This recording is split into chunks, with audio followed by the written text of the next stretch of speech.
So I had a bit of a panic attack not too long ago.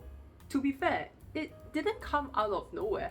I was actually doing some research for work, reading up on different industry trends as well as company specific news. And I just saw how quickly AI is practically being integrated into every single tool that we're using in pretty much our day-to-day lives. And that made me pause and to just really reflect and think about my own career path. More specifically, how do I stay relevant? My own boss is also constantly and rightly asking our team to always have to think about how we are going to stay relevant as the landscape shifts. It's kind of like a recurring conversation at work. And if you're watching this, boss, I just want to let you know that I have been thinking about this topic a lot. Hey friends, welcome back to my YouTube channel. If you're new here, my name is Bianca, and well, I don't know about you, but for me at the very least, the word upskilling has been popping up into my life all the time. But honestly, I find it so generic because it does feel like one of those check the box activities that you do just to say that you've done it. I wanted to move past all of those fancy buzzwords and to actually define what staying relevant actually looks like for me. So I've broken my mental framework down into 3 aspects that I'm focusing on right now. And these are essentially things that I personally believe machines just can't quite replicate. That's it. Do bear in mind that this is my own roadmap, but I just thought of sharing it out there in case you are also someone who is facing a similar kind of fog like myself, and perhaps some of my content could help you to feel a little less stuck. Okay, so the first thing I will focus on is to pretty much continue with my efforts on building a personal brand. Now, I can completely understand if this sounds like another total buzzword, but I've started to see it pretty differently. I see it more as building a public record of my logic. And the reason why I'm doing this is because I noticed that AI has practically lowered the entry barrier for everyone. Writing an extremely detailed report or even producing an industry standard graphic used to be a special or even a very niche skill, but now AI has practically enabled everyone to do it at the click of a button. And when good enough work is everywhere and comes with a negligible cost, I can only imagine that the only thing enabling us to stand out is trust. People will want to know who is behind that work, and they will also want to know whether they can trust their judgment. And for me, that's exactly what this YouTube channel is pretty much all about. I'm not making videos with the aspiration to become the next mega influencer like Mr. Beast, or else I probably should have ventured into very different types of content. On the contrary, I am putting my face and thoughts out here because I want to create some form of proof of work that AI can't quite replicate. So if a future employer or perhaps a business partner finds my little corner of the internet, they aren't just looking at a static resume. I hope that they can see how I communicate, how I handle nuances, and how I have evolved as a person over time, ideally for the better. Essentially, all the achievements and mistakes that I've shared on this platform, well, these are part of my personal brand. That's it. Building a personal brand is a slow and steady process. The ultimate goal here is to make sure that I'm not just a name in the database. I want to be a person with a visible track record of thinking for myself. This leads me to my second point, which is a bit more of a reality check. I'm pushing myself to double down on the technical sides of my work.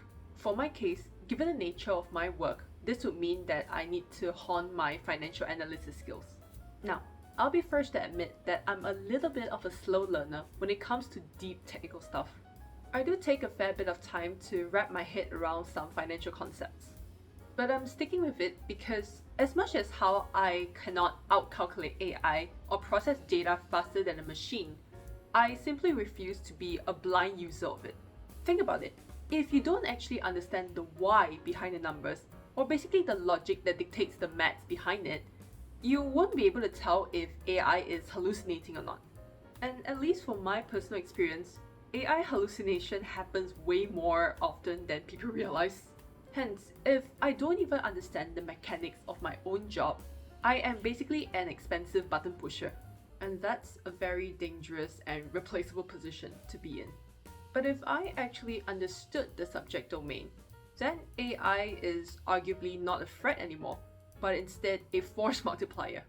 At the end of the day, the company cannot hold AI accountable for making any bad decisions. They can only hold humans accountable. And for that reason, I believe that it's important to work towards becoming that human who is able to know the subject well enough to back those decisions, as opposed to just being the person asking the machine for an answer and hoping that it is right. Meanwhile, beyond the technical side of things, another aspect that I'm hoping to embrace eventually is to develop an obsession for solving problems.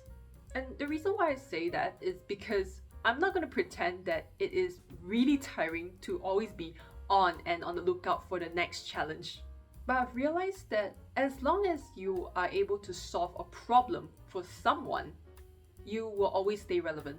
And the key here is to realize that value looks different for everyone. It can be something businessy, such as helping a company grow their profits more efficiently, or perhaps helping an individual navigate their taxes. But value can also be as simple as solving someone's boredom. If you can make someone laugh or keep them entertained, well, you are already providing something essential.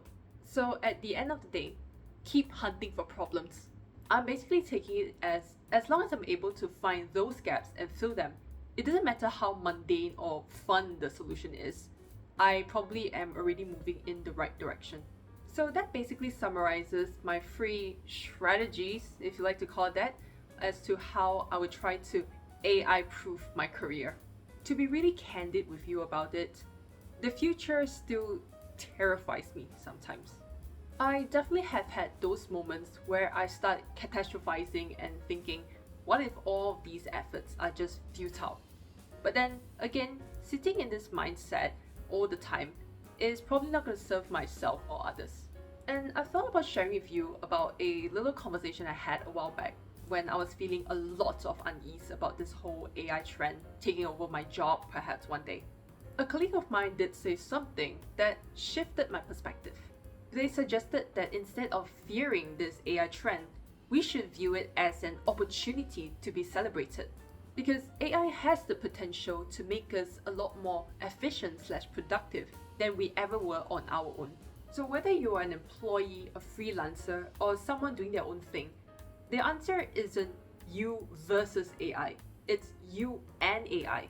Use AI as a tool to improve the quality of your work, as opposed to seeing AI as a threat to replacing your work. At the end of the day, the world will always have a place for people who are open to change and adapting.